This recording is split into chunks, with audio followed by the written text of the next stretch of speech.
Okay, so we are live and we're doing things a little bit different today. So we're going to jump right into the stream. And I'm here with Liz Davies of ESD Hello. Homes out of Atlanta, Georgia, or the Atlanta, Georgia area, because Atlanta is very similar to Houston, where there's like a greater Atlanta area. So, Liz, why don't you tell us right off the bat what ESD stands for and exactly where it is that you are located? Sure. Hello, everyone.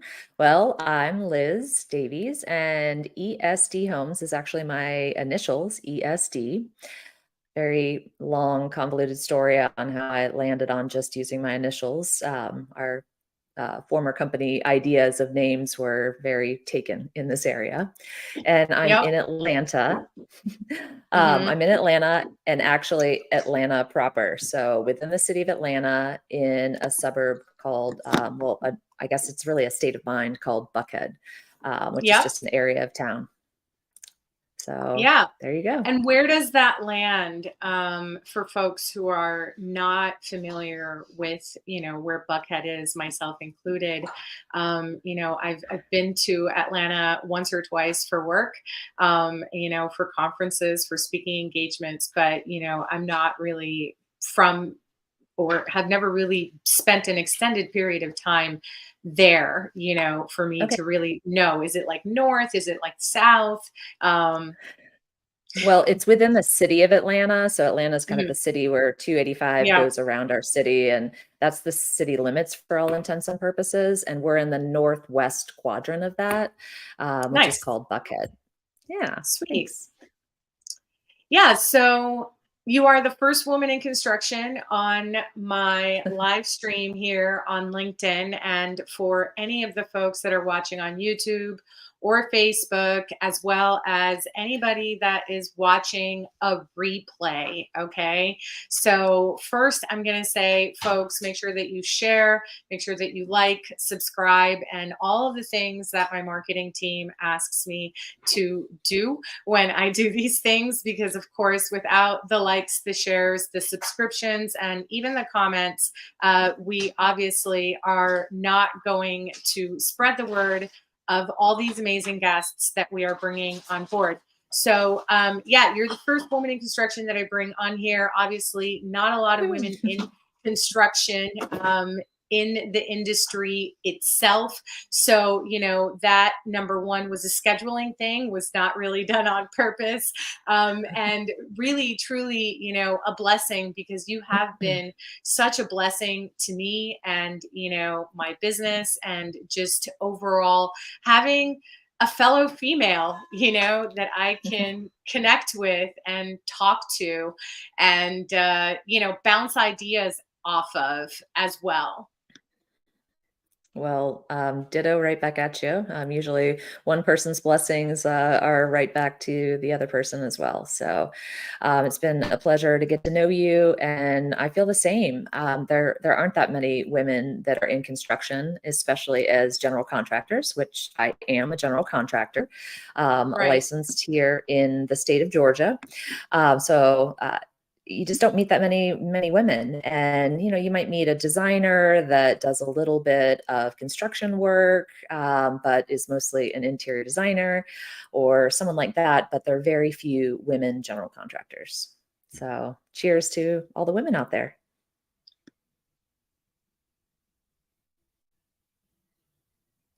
Ooh, I can't hear you. Oh, I said cheers to all the ladies out there, and this is water. I didn't pick. I picked my Right. golf. Yeah, I picked my golf mug because I wanted it to like stay chilled, right? So anywho, but yeah, no, I know that as females in the trades and just women in construction in general, we face a little bit, you know, of a different, I guess, challenge than most general contractors, because just general contracting in general is a very difficult job. So, how did Yeah. you even land on construction, and I ask this to everybody. Yeah. So the two guests prior to you also answered this Yeah. question. How did we land on construction? Well, it wasn't a very straight linear path. Took a Hmm. few detours. I Okay. graduated from Miami University with a marketing and business degree, and Okay. came back home to the Atlanta area. And the only job that I could find in the year that I came home, which was 1995, was with a company called Ferguson Enterprises. And Okay. I was they're a plumbing wholesale company, believe it or not. And Yeah, they also we do, know Ferguson's very well. I think most people who have even remodeled a home knows Ferguson, which is also Build.com. So yeah, Ferguson's is like it's a name. It's a name brand, definitely. but back then in 1995, it wasn't a name brand. Everyone that I talked to thought I was crazy. And a funny side note story, I remember being in a meeting as a young 22-year-old, and the internet was just, kind of coming around at that point in time. Hmm. And I asked an executive at Ferguson if they thought the internet was going to affect their business. And literally, this man started laughing and said, "We're in plumbing and deal with like builders, contractors. The internet is not going to help us ever." So look how look how times have changed. But anyway, Yeah, especially especially since they literally own Build.com. So yeah, yes, that's pretty funny. But I think most of us millennials, Gen Xers also have that experience, right? The no internet and internet era. So I've had my fair share of similar experiences where I've asked somebody in my early career, how they thought maybe computers or whatever would change the trajectory of their business. And, they've said it won't. And people say that AI is not really going to affect the construction industry, but it already does. And it has been for a long yeah, time. So, yeah. yeah. Technology is here to help our industry, folks. You heard it from Liz, not just me, okay? Because I'm always preaching and touting technology. So you heard it from someone else. But anyway, so I get to this job, and they're a plumbing wholesaler, and I was attracted to it because you started in the warehouse and you learned Mhm. how this business worked from like the ground up. So my first like position that I had within the company was selling to plumbers. Mhm. And it was quite an experience. I was out on job sites, literally asking plumbers how much like 2-inch PVC pipe they wanted to buy from me. Mhm. Very humbling, very bizarre experience. And I I can guess I can just imagine. label. Yeah, I can imagine. I mean, and shout out to the plumbers out there for bearing with salespeople. But yeah, I mean, I wouldn't even know where to start on PVC pipe sales, honestly. Uh, yeah, you just drove around, just tried to find plumbers. But anyways, so I kind of found my way within the company, and most of the women in the Mhm. company ended up working in the showroom. Mm. So that's what I said. Well, I guess I'll be like every other female and I'll work in the showroom. And working in the showroom meant that you helped builders, interior designers, architects. They would come in with their clients, and I literally would walk them through all of their options for plumbing, Mhm. fixtures, tubs, what have you. Then we took on appliances as the company Ferguson. So I was able to Mhm. sell appliances. So I got to learn all about appliances. And then I would go out on to like the sites and see how these products were installed or help solve problems. And I actually thought it was a miserable job. And I thought, I thought But that, what a fabulous foundation for where you are now, right? I mean, well, that's the whole, like, funny part of it, is that I thought I would yeah. never wanna be in this industry, but fast forward Mhm. to a few years later, and, my husband and I had a contractor that, like, was doing a project at our home and was a pretty bad contractor because we ended up with liens on our home. He didn't pay his subcontractors, and he Mhm. was let go and I just said, I can do this myself. I feel like I know enough about construction. I'll just finish it myself, which I Right. did. So I said, I'll just start hiring the people and see how that goes. What And I was phase pregnant. in the project were you at this point when you took over? Because this is like everybody's nightmare, as a remodeler, as a contractor, even as a tradesperson, like it is a nightmare. So, what phase in the project were you at, like when you took over? It sounds like pretty early on if you're shopping or procuring for subs. Yeah, it was like framed, and I think like Hmm. maybe they had gotten through the mechanicals. So all I Okay. remember doing is hiring a couple different subcontractors for like drywall and tile. But across the street from me lived a retired builder, and it was fantastic because I was asking him for advice, and he and I started working together a little bit, and he helped me like hire some subcontractors and kind of get the project finished. So then I had this great idea. Why don't I flip a house? Like it was just starting to become in vogue to buy properties and renovate them. And we all of a sudden had the means to do this because of some other life events. And I just started buying properties and renovating them. So I flipped for, gosh, 2003 to 2000, and I guess the last one was really 2008 that I finished. Okay. And we all know what happened in 2008 with the housing economy crash. So I was a part of that. Yeah. Yes. Yeah, Um, yeah. I was in college, but yeah, we all know what happened. We don't need to go no, we there. don't. But it's of note because that's really how I got all this financing. It was so easy as a young person to get financing. Right. And thankfully, we were able to get out of all of our projects, moved 3 times in 10 months. And at that point in time, I had a, 2 and 4 year old at that time. So it was a wild time for our family for sure. But anyway, after that, my family moved into a neighborhood that we had wanted to live in for quite some time. And we ended up securing the last possible construction loan that our bank ever let out during that time. And we renovated a home for ourselves. And it was that home and that neighborhood that actually really started my business because I knew that I wanted to stay in construction, but there was no way that I was going to get financing and be able to continue on with the flipping that I was doing. Um, a few months after we finished our home in this neighborhood and we moved in, there was a flood that came through the neighborhood.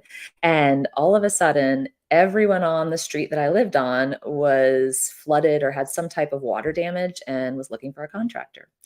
And it just turned out, Oh. yeah. So Yeah, it worked out well, really well. another blessing in disguise.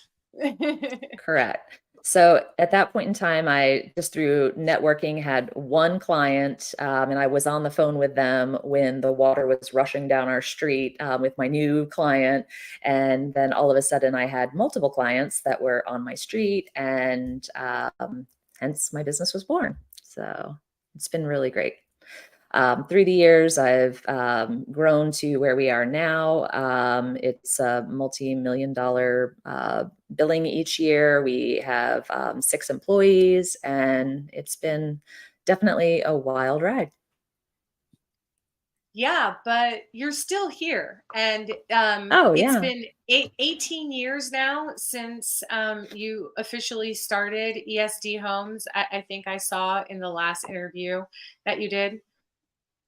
Well, I started under another company name Right. at But first, and yep. yes, yes. Yeah. So So, but 20 years officially total. started. Yeah. Yeah. So 20 years ago.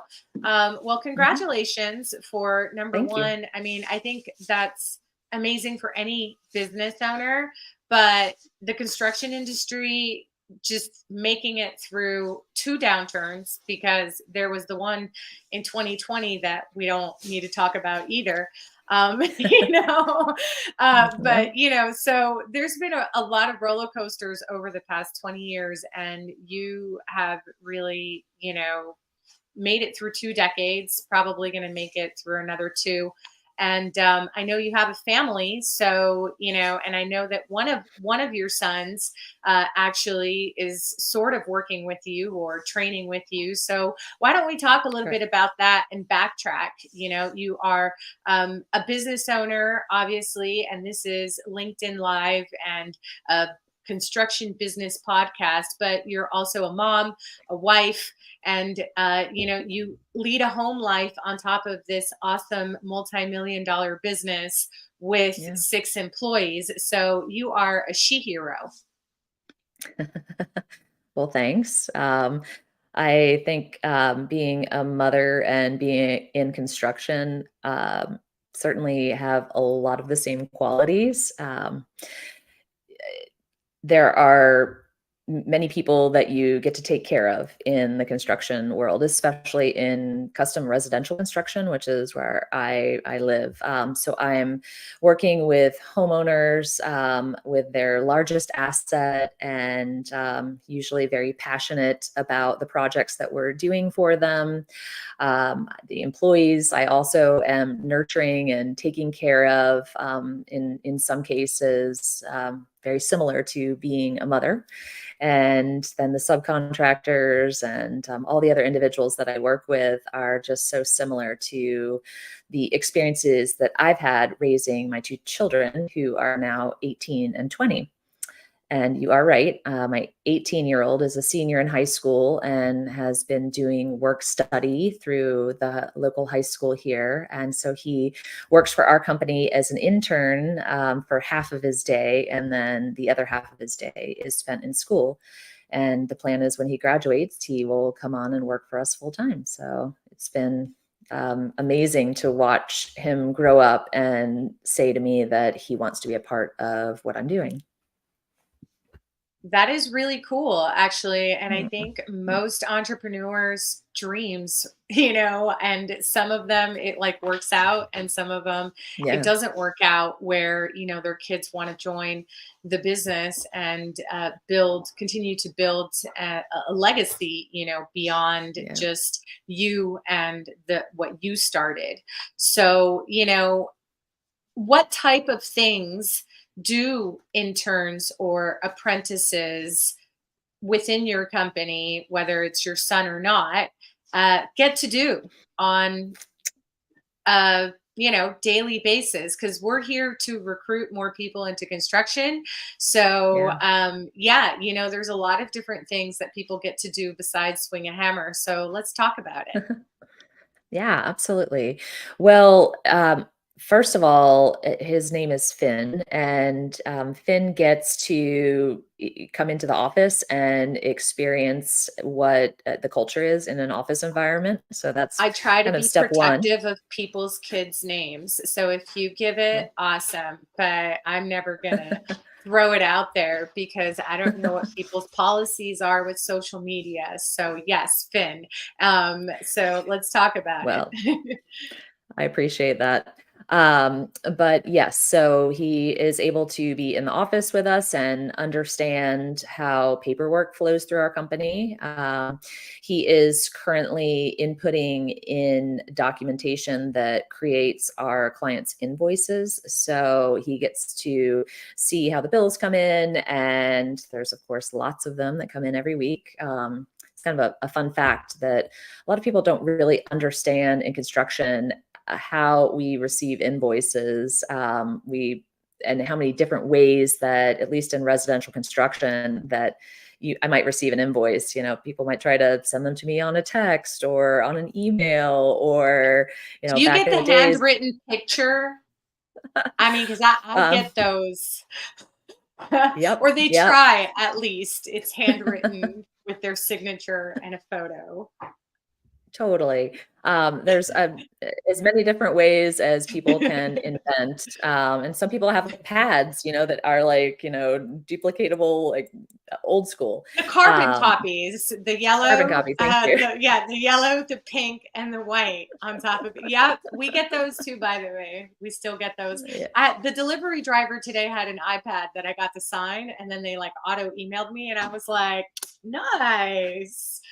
I like it when they start to use technology. So yeah, but the carbon copy is still out there. Crazy.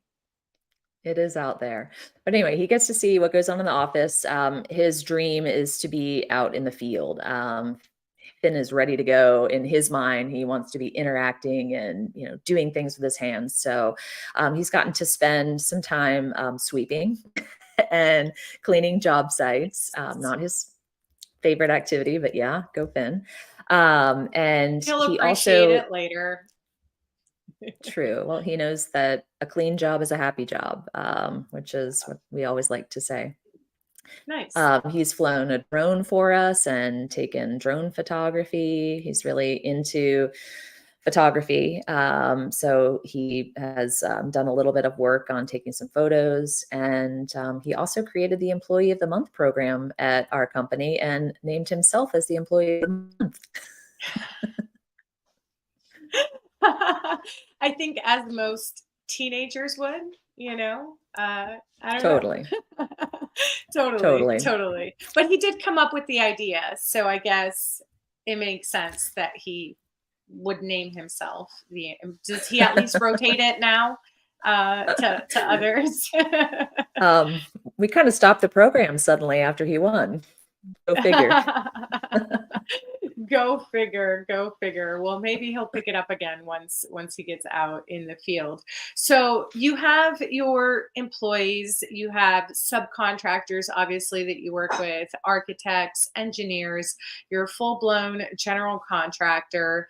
Of the 6 employees, because I think there's a lot of newer contractors, myself included, who aspire to have a business that's 20 plus years old, are wondering who to hire first, right?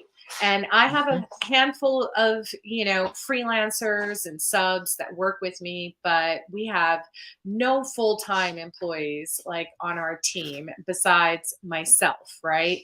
So, Yeah. how would you who would you recommend? I think, if there's a new contractor out here, listening to us today or the replay, that is considering hiring employees, who do they hire first, and then who do they hire next? Yeah, absolutely. Well, I got some great advice at the beginning of my career on how many different tasks there are in any type of construction company. And at the time, this coach that I had, I think there were 21 different tasks or people that you could potentially have in a company. And it was from bookkeeping to marketing, sales, field project management, superintendents, those types of things. And so I looked at this big long list and I asked the same question: how do you get started? Who do you hire Yeah, first? And exactly, right? Because I mean, if uh-huh. payroll is it's a you have to do it. Like you can't like skip payroll, right? Once you hire Exactly. people on a full-time basis, and it is a commitment to like hire, train employees, and I mean it's like a whole thing. So I mean, for a Yes. lot of people, like they get really scared and thrown off, and they're like, I'm just going to stay small. But you can't Mhm. just stay small. Like you have to at Right. some point, if you're going to be around for this long, grow. Yeah. So the So how'd you advice pick? was right. So the advice was pick what you despise doing the most. Because right now you're doing all Hmm. of these jobs. You're the only Right. person in your company. So why don't you pick the one that just overwhelms you the most? And at the Right. time for me, it was bookkeeping and accounting. I was out in the field all Okay. day long. And I would come home and have to like enter in invoices or keep up with, where we were in a budget. And that was overwhelming to Right. me. So that was who I hired first. And I ended up hiring the most excellent fit for our company at the time, Mm, because this person was willing to do a little bit more than just be a bookkeeper or an nice. accounting person for me. And maybe it was also a little bit of kudos to me for managing her in a way that we were able to have those discussions about, well, what else would you like to do? And as she saw problems that came across, she would say, I can do that. I can do that. And she ended up growing quite a bit within our company. So it was great. Nice, nice. Yeah. And, how long did she stick around? And it's okay for, folks to leave and for us to Oh, outgrow sometimes. I've gone through many transitions myself, and will continue to yeah. do so over the years, I'm sure.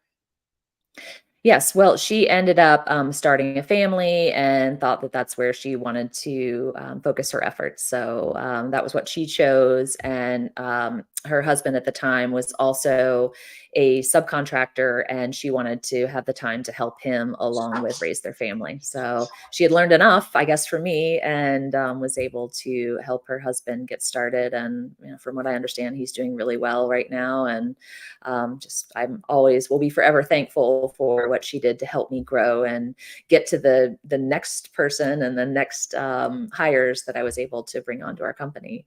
But that really started the ball rolling.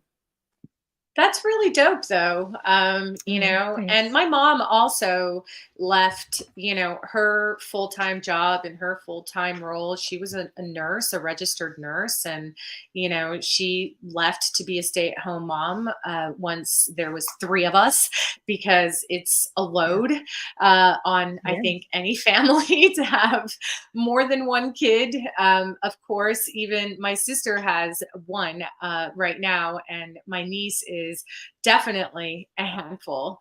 I know she is. So just running the business. You know what I mean? Um, Absolutely. It is different. But for me, just to kind of share my experiences as being a mother in construction, which is what I was, I realized that I was a better mom because I had my job. And right. I think it allowed me I guess just the outlet for something that was for myself, and for at the time what had a very specific purpose for my family, um, and which has completely exceeded. I started out with a very small goal for my company and what I wanted it to do. And before I knew it, I realized that I actually had a company that could provide a significant impact on my family and our financial future. And we could certainly build us a great home as well. So it's been an enormous blessing for our family. And also, I guess, as one of my children wants to come work for me, it's hopefully going to be something that we're going to be able to continue on for who knows how long. Yeah, and also dope. And again, Thanks. I think kind of the dream for many of us who start family businesses, and aspire to build something that we can either leave to our children or sell to, leave something to our children so they can go build what Yeah. they want. Because I also know that a lot of entrepreneurs in the business. At least it was the case in my family. Um, and, and it hasn't been the case, I think, recently, but I think there was a time period, at least when I was growing up, 80s, 90s, that it was not, um, they tried to push us to go work in offices, right? To go get Mhm. a banking job or a legal job. Like they didn't want us working Right. with our hands. So everybody encouraged us to go work in tech or something.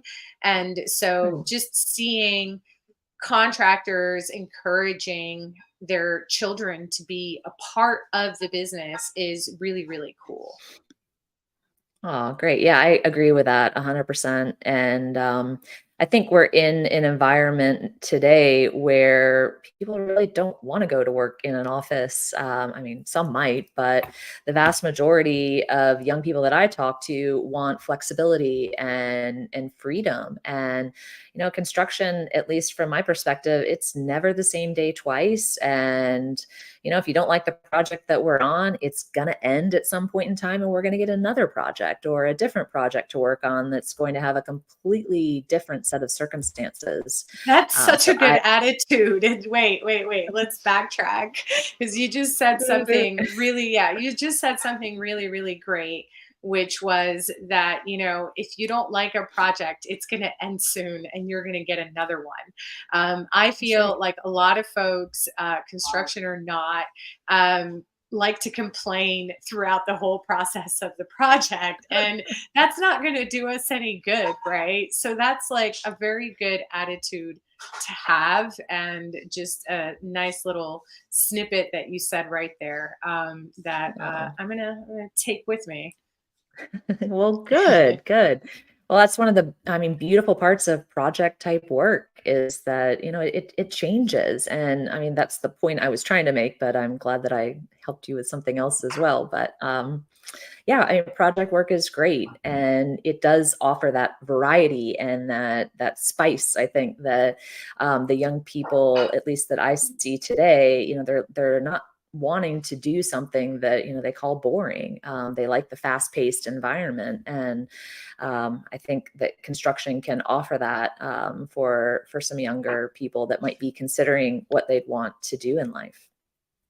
And we also, as everyone probably that's watching this knows, but we're in a huge labor Yeah. shortage right now, Yeah, we right? are. We plug it in as much as we can. It's part of the reason that we even Yeah, started this entire live stream. It's not because I like to run from job sites over here on a Friday to make it live on a 3 o'clock so we can record this. No, it's because we want to promote awesome people in the construction industry. We want to yeah, highlight awesome careers, people who have built incredible businesses, are doing well, continue to do well, are growing, are, expanding services, which I want to get to, and all the things, it's very inspiring, I think, because we are trying to get more people into the construction industry. So that is exactly what we want. We want more people here. So no shame, the shameless plug, like we can do it for the next 30 minutes. Folks, construction is awesome. There's lots of jobs you can do. It's not just sweeping a broom when you start. You could start in an office and go to the field, start sweeping a broom, maybe get some safety stuff going and become a safety person or an assistant safety person, or all, there's so many different things. Drones, I mean, that's right. very cool. Drone photography for construction is a huge thing right now. Huge. It's huge. Absolutely. And there's also room for anyone and everyone in construction in some way, shape, or form. When I started ESD Homes, I knew I wanted to be in this very niche market of this residential high-end construction where you always have an architect that designs these amazing homes for our clients, and there's interior designers that are on the team, and landscape architects and engineers. And I was kind of scared, to be quite honest with you, thinking, how am I going to break into this? Everyone has their favorite contractor or their, the name brand that everyone, here in this area might know. But I learned that I'm the only me in the world, and I offer something a little bit different. First of all, I totally played up on the fact that I was a female. Like, hey, why don't you want to work with a female? Like, I'm going to see things completely different than my competitor does, that you might be considering. And that really resonated with the clientele that we have.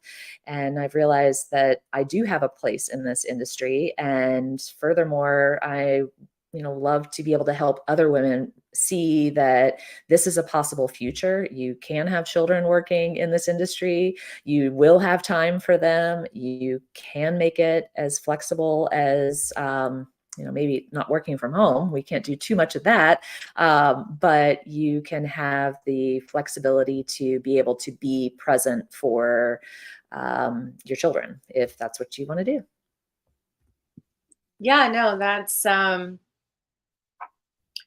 I think that's something that a lot of women need to hear because Yeah. even in 2023, although we have heard for decades now that women can do anything and we, are very much capable of running business and household and everything else. A lot of women, at least in my circle, and it's definitely come across my mind at least once or twice, think once I have children, I can't do all the things that I'm doing right now, or I won't be able Mhm. to, juggle all of these different things. And you just get great people. And, Yeah. you have support, not just obviously, I'm sure in your business, but you also have support at home. You have a husband. And Mhm. I don't know anything about your husband, but I'm sure he's a great husband because, you all have raised these two awesome kids and, almost uh, been uh, in this business for 20 years together and still together, which I know that businesses sometimes have a tendency to tear people apart. So Right. yeah, no, you also have support at home, which is really, really cool. And I think a fear Yeah. for a lot of people as well.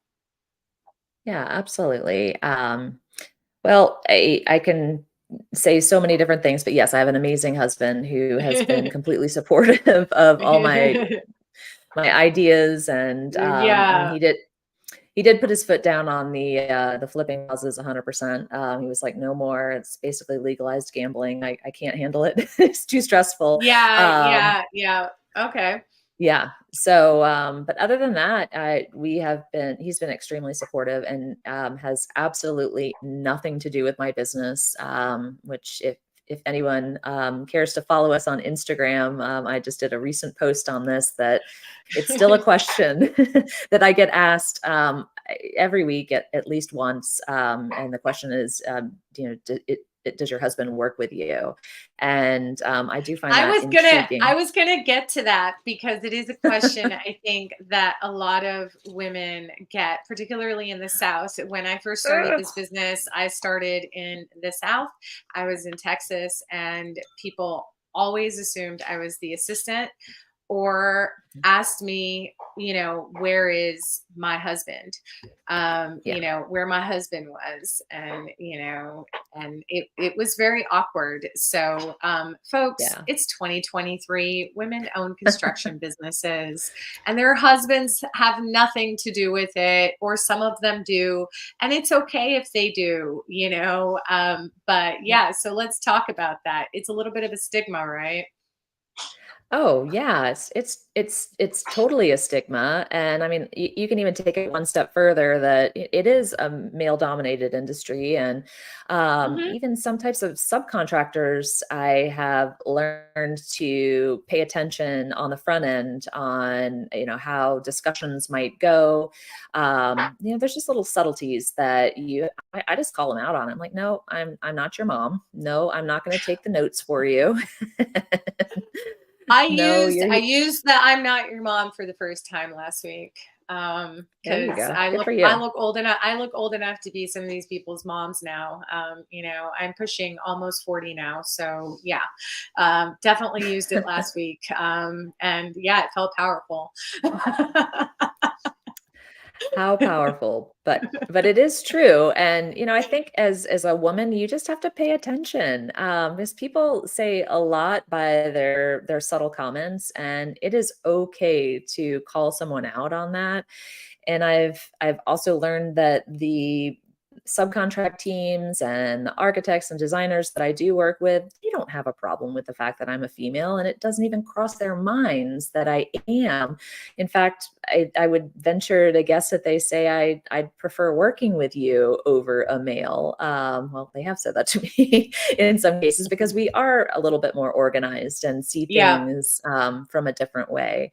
So I think that is amazing, but I'm also very aware that I think we still see women as needing to prove themselves a little bit more than a male, and Hmm. that men seem to get I don't know, get noticed a little bit more for what their potential is. And I certainly hope to be part of the catalyst for that change. I agree with you in so many ways. I mean, I've only been in the construction industry for about 5 or 6 years now, officially, although growing up Okay. with family in and around the construction industry, but and having jobs in and around construction, but officially, really 5 or 6 years in construction. Mhm. So, it's good to hear that I'm not just experiencing this because of geography, because you and I are not in the same No. state, and you and I have never worked in the same state. And Yeah. so it's interesting. Obviously, we have a massive community of women in construction on Instagram, which is a platform that you and I chat on frequently. And there's Mhm. obviously Coralie's community, where we even met in the first place, and we'll have Coralie on next year. But there is definitely a growing number of women in construction. And so Yeah. while we're still, I think in the US, we're at like 10 or 11% of the industry overall in the field. I think it's like 2% still that are like general contractors or specialty contractors licensed or Uh, something of the sort, are the mhm. statistics that I last saw. But, it is very, very different. The energy that a woman brings to a job site in the capacity of general contractor versus designer, architect, Mhm. decorator, or any of the other traditional roles that women have carried in the construction industry over the years.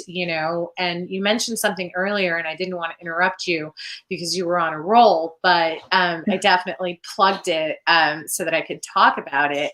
Um, but yeah, you said that women and men think differently, and in Mhm. 2023, um that is actually a hot topic, because it Okay. is very true. And I think that it's something that needs to be highlighted, that it is Yeah. okay that we think differently, and in fact, that's why we need more women to join the Yeah. construction industry, so that there's a difference of ideas, and it's not just we've done this way, Yeah. for the past 25 years or 30 years, because I hear that line a lot. Well, we've always been doing this way, so that's just the way it is, lady. And I'm like, well, this is the way I'm gonna do it, and my team, Well, and you can, I think you we can know start with the bathrooms, right? yeah, Um, yeah. definitely, we could use some, gender porta potties, I think. Yes, Um, gender neutral bathrooms do not work in construction. Okay, folks, they just don't. you know, oh, we have different needs, especially once a month, and we don't need to get into that. But folks, no. it's standard in corporate. Women need their own spaces. You heard it from her, not from me. Exactly. But we also do think differently, and that is perfect in construction, and something that I think through as I'm talking to anyone, really, a client in particular.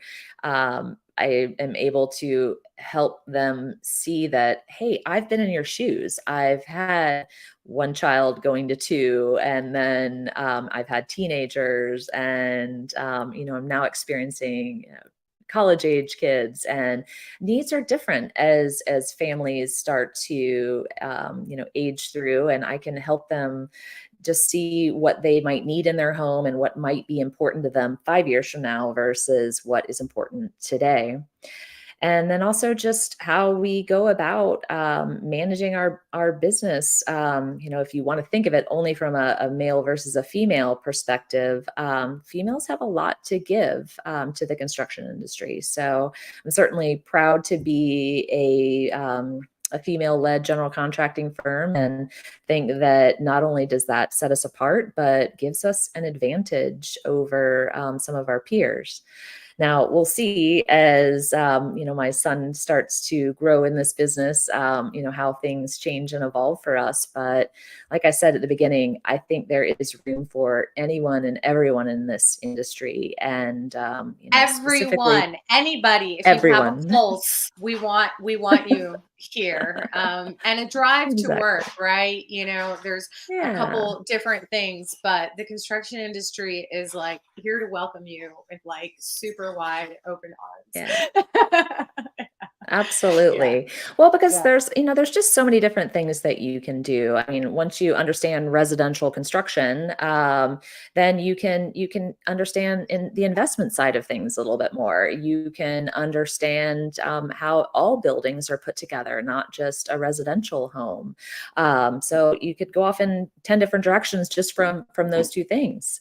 So that's what's so exciting for me about the construction industry, and really what I think is appealing to my son in joining, that he said, wow, this is something that I'm gonna be able to learn, and then I could do a lot of different things with this. I'm like, you're exactly right. So the construction industry is huge and a great foundation for really just about anything that you can think of. So I'd be interested to hear what if someone thought differently than I do, and there was some type of objection to that, but I don't really see many of them.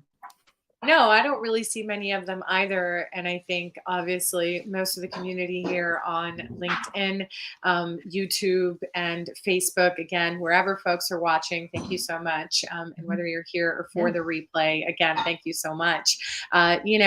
Are going to resonate with that, because the reality is that from flying drones to getting into one of the trades, plumbing, HVAC, electrical, I know they're really, really, really in dire need of folks. And that's something that I always tell people: if you have uh, any type of desire to work with your hands, or you like working with your hands, try a couple different things and Yeah. see where you land, right? And as a helper, which is where most people start in the construction industry, at least in the field, or even in the office as an assistant, or as a Mhm. project coordinator or something of that nature. You are literally there to learn from the person who's doing it, with you. Yeah. And if you pay attention and you ask a lot of questions, then there's a lot of opportunity for growth, and very rapid growth within our industry. And our industry is probably one of these industries where if you really don't like something, you can go hop to do something Yeah. else and say, I got construction experience, and they'll be like, come on over, Okay. you know? Absolutely. Well, you Yeah. just said a couple of things that I think are important along that line, and is that there is training in our industry. I A do know lot. I do know the corporate side of things, and a lot of times you are just kind of thrown into a job in corporate America. You're just asked to, figure it out, go do it on your own, and that's not really how it works in Figure construction. it There out. is The worst apprenticeship. line ever. The Watch a worst line YouTube ever. video. Um, Yeah, and you but can yeah, do those things, right? You can watch a YouTube in construction, but it's very different than watching a YouTube video on how to do something versus physically doing it with your hands, or being in an yeah, office and looking at a set of plans with somebody, or any of the different things that folks can do in construction. Yeah, it's very, very, very different. So yes, you most certainly can watch a YouTube video, but this is why most DIY projects go wrong. And then, people totally. have to hire people like Liz. So there's one thing we haven't touched on. We have about, 15 minutes left on the live stream. I try to be really respectful of people's time, especially on a Friday, because I know Yeah. maybe they've got jobs they got to close out or whatever. So yeah, you do offer other services besides Yes. working in the Buckhead area. And some of them are Yes. actually very similar to some of the services I found out recently that we offer some of our clients.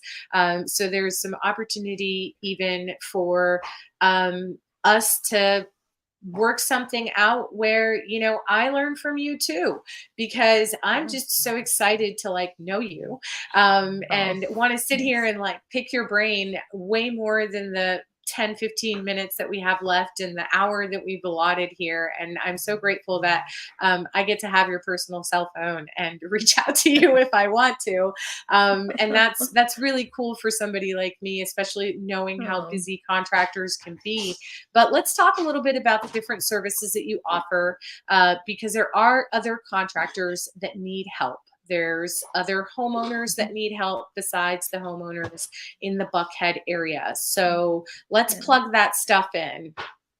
Sure, sure. Well, back to the all the different jobs in any construction company. One of the specific jobs is figuring out the details, understanding a set of plans, and understanding what's missing from a set of plans is maybe what's most important, as I think you can attest to. So we, as a company, virtually offer plan.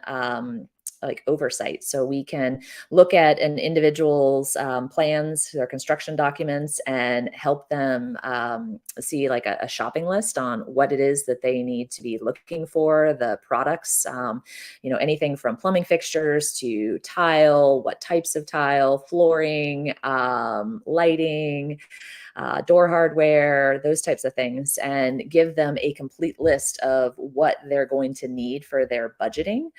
Um, and then we can also consult with anyone, anywhere.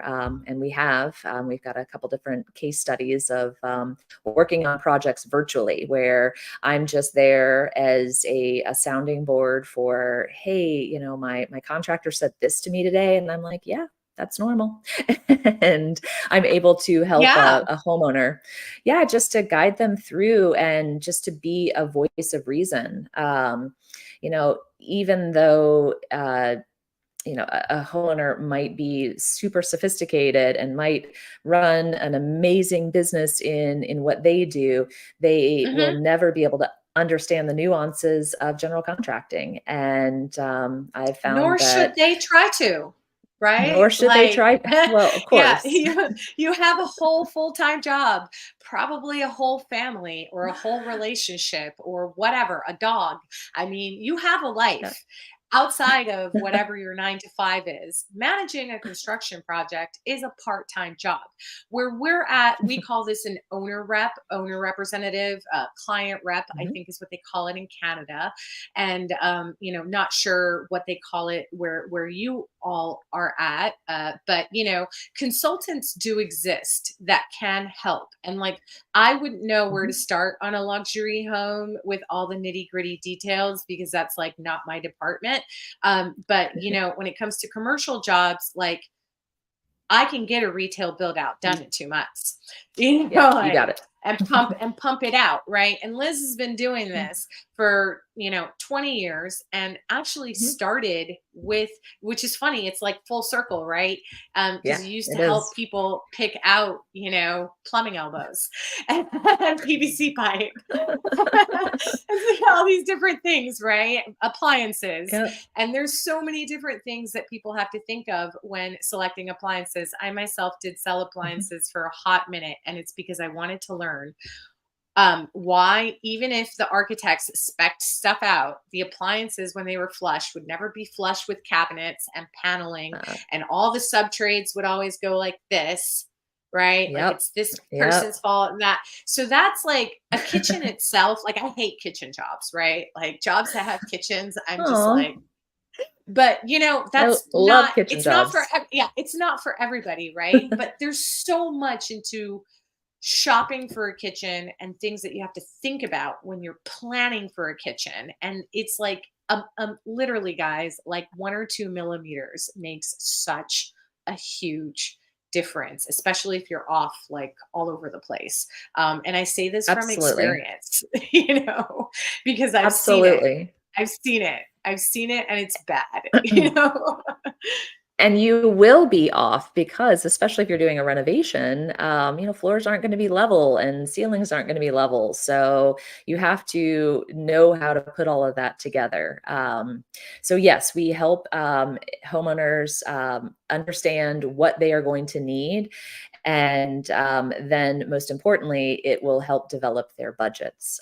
So I've also created a set of electronic documents or ebooks that take a Nice. homeowner through the process. Yeah, so you can download these for a small fee and be able to understand the people that you need to have on your team, no matter where you're located, and then understand the details that you're going to need so that everything can be accurately priced. And then also the details that you as the homeowner are responsible for selecting and identifying to ensure that a budget is accurate and really realistic for your project. It's And one of the biggest concerns. this is Go ahead. very different. And I want to sit on this for a minute and simmer on it because, we do this for folks in commercial, and this is very Mhm. different than hiring your designer or your architect to select some finishes. And, Yeah. this is like actually shopping for your job and creating a budget Mhm. that gives you all the information. So, literally going through these plans, calculating area footage, linear footage for things that people Mhm. don't think of. And sometimes the architects miss. And, how many times have you received an incomplete set of plans, Liz? I mean, I won't, you know, I, Very, very often. I think that's yeah. the And how do safest you, answer. and how do you put together a budget, or how do you help a client put together a budget for a project, it be a business owner or, a homeowner, especially the size projects that you and I work on, Yeah. like It's without everything. without information, right? So You I can't. always say construction is a team sport. This is one of the very, very most important parts of the construction industry, which all happens in the pre-construction phase, That's and correct. a lot of people think that, they can just get their set of plans and maybe bring a couple people over for a couple free estimates, and Done. get some ballpark numbers, and that's how they're Uh, gonna get their budget done. no, And no. I'm here to tell folks, and I know in commercial they're a little bit better because they're business minded, but I myself have been a homeowner that's DIYing to flip a house. I've made the mistake of not budgeting or figuring out for the right thing. And, I Yeah. remember you said in vogue. Yes, flipping was in vogue for a little while and still is a little in vogue. Maybe Mhm. not as much with these interest rates and all the things. But, I myself have made these mistakes, right? So Ah, knowing that you don't know what you don't know, and mhm. knowing that this is the most important and crucial part of your project, why not work with somebody that's going to literally save you thousands, if not tens of thousands or hundreds of thousands in some cases, if we're working on buildings, right? And the mistake is repeated floor after floor after floor after floor, Yeah, that could fall in millions, right? So folks, spend the money, hire somebody like Liz to come and exactly. help you, yeah, and help you out, because it's totally worth it, to just spend a tiny bit up front. It's almost like your insurance, right? Up front, like ahead of That's right. time. Okay, this is my budget. This is what my estimates need to fall under. This is, what the contractor's estimate or proposal needs to look like. I have somebody that has construction experience to review this. I don't have to look at this like a deer in the headlights and be like, you know? And so this is literally, I feel like, the most important part of construction, and one Oh, of the teams that really gets devalued the most, is the totally. estimators, the procurement people, they're in an office somewhere, nobody sees them, Yep. for the most part, Hmm. right? And Right. so, so many jobs in construction, and who doesn't like to shop? Well, exactly. But every set of architecture plans is going to have on it, contractor's Yeah. responsibility to, to note any discrepancies. And discrepancies could be that something's missing from the plans. And Hmm. wouldn't you like to know if something is missing from the plans from someone that's been there before? And you made Yep. a really valid point. Homeowners, especially, they think, well, I've got my architect, they're going to do all the plans. Well, have they Hmm. done every possible plan? How about your interior designer? Are they really going to select everything? Are what if they, miss the fact that, you wanted, I don't know, a pot filler, and you get to the end of construction, you're like, but I wanted a pot filler, and I, as Oh, your that's the contractor, would say, worst. I mean, it's too like, late. a You plumbing can have a nightmare. pot filler. No, no, you can't. Right. Sorry. Moving on. So Yeah. it's so important to get it right on the front end. And whether you Mhm. want to hire someone like me, that's fine if you don't want to, but I can at least give you the information that you need through these documents that you can purchase from us, and you'll have everything that you need. And if you get stuck, we're just a phone call away.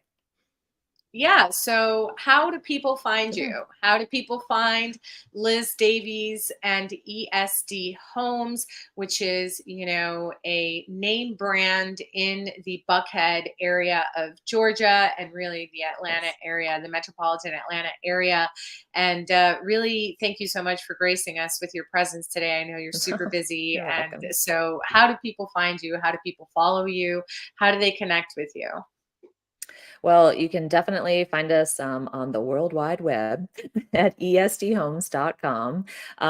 We are on, I just said that for my old Ferguson friends who, On just the kidding. World Wide Uh, Web, the folks, and World Wide Web. yes, and for Um, the Gen Zers that are watching, that's what the internet is called. Just in case don't know this. Woo, woo. And then, of course, Instagram, LinkedIn, Facebook, we're just at ESD Homes. So you can find us with a simple search by ESD Homes on really any platform, or even on TikTok. And I'm proud to say that I have a couple of videos that have gone viral on TikTok. So Very I don't know. nice. It's super fun to get out in the social media world, and that deserves its own podcast. Yeah, it really does. And we'll have to have you back. And I'm hoping to sometimes do these things in person. So maybe you and I will bump into each other at a conference or Maybe so. something, and we can do, a pop up event. I think I'm going to try my first pop up next week. So I'm going to see what I Cool. can do to make it work. But, and we have these every other week, folks. Liz Davies, ESD Homes, specialty home builder, luxury home builder. If you are obviously in the Buckhead, Atlanta area in my network, and there's a few of you guys from the Clubhouse days that are here on my network, make sure that you plug Liz before you start your next investment project and or before you Aw, renovate your very own home. She's in your yeah. area. And of course, for folks all across the United States, if you just want help with your projects or you have questions, you want to download her ebooks, make sure that you go on the World Wide Web and visit her at esdhomes.com. And of course, I will make sure that within the show notes or the comments, once we post these live, that we also have links for you there. Liz, it Great. has been an absolute pleasure. I'm sure I will catch up with you after this and catch Okay. up with you on social media, which is also very fun. And, this Yes. has been a social media live stream that we are piloting through the end of the year. So thank you so much for being my third guest. Every Welcome. guest gets to introduce the next guest. My next guest, actually, I don't think you two have met yet. So I'm going to introduce him. His name is Okay. Jesse Hernandez. And Jesse is actually the learning and missteps host. And I need to get you on with Jesse to Jesse's podcast. He's always looking for awesome people in construction and has a Cool. pretty large subscription and following. I think he hit over 1,000 recently on one of the podcast streams. So congratulations to Oh, Jesse. But yay. Jesse is an author. He is a veteran in the construction industry, started in plumbing and worked his way up Mm. to construction management, now runs his own consulting business, which has nothing to do with being out in the field and so many other Huh. things that I will let him explain. But Jesse has an incredible story, and him and I have a very, very special episode dedicated to the folks in the construction industry really that suffer with mental health, and are going to struggle this season. Sometimes people get lonely and they relapse on certain things with addiction. So no secret to the LinkedIn community that Jesse's book is all about that, and all about surviving addiction. And so I'm really excited to have Jesse here, and to have him in 2 weeks to talk about this. It is a stigma in our industry as well, and deserves its own podcast. So, yeah, with that, I'm going to close out for today. Thank you again, Liz. Really, You're from the bottom welcome. of my heart, you are amazing, awesome mentor to not just females in the construction Aw. industry, but people in general.